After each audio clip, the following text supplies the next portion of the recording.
Yo, what's good guys? Inswain with Inswain Audio. Welcome back to the channel. If you're new, make sure to subscribe and stick around because I drop videos every single day.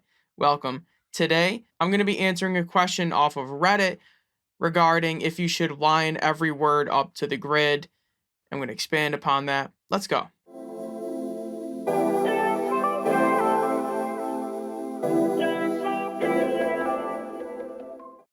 All right, so this person said, should words line up perfectly on grid in the DAW or be pushed back?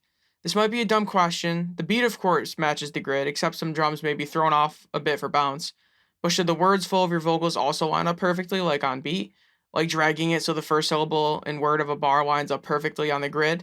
Or do you want to push it back a little for bounce or even ahead of the beat? I'm not talking about lining the words up if a few went off beat, but if let's say the whole bar is just perfect on the same tempo, how would you line it up? I'm sure it's different from song to song, but what do you people generally do?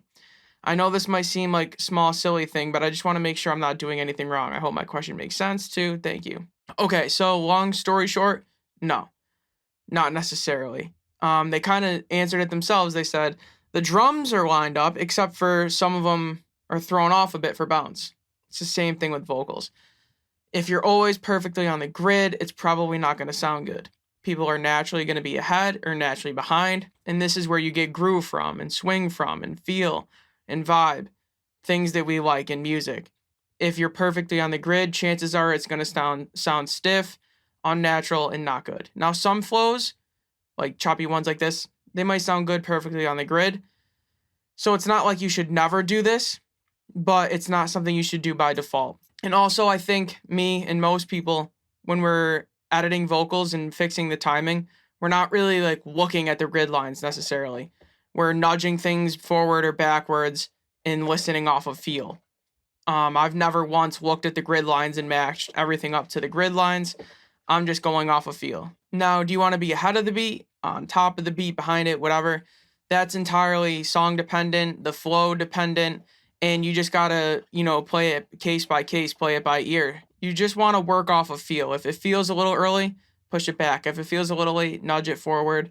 But most of the time, my recommendation is don't edit it at all and just record it again until it sounds good. You can always fall back on editing if you need, and sometimes that's what it takes. Sometimes you get the emotion in one take, but the timing's a little off. The timing's easy to fix, but that emotion, you can't really, there's no editing you can do for that. So in that case, yeah, edit it. But I always say just record it again. Make it sound perfect so you don't have to edit it so that it's super natural. It's exactly how you or the vocalist intended it, and you save yourself some time editing. So hopefully that answered it for you.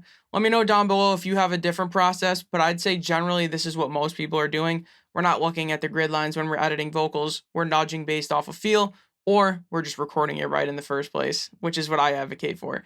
Anyways, guys, hope you got something from that. Make sure to like, comment, and subscribe. I'd appreciate it. Inswain with Inswain Audio. I'll see y'all tomorrow, man. Peace.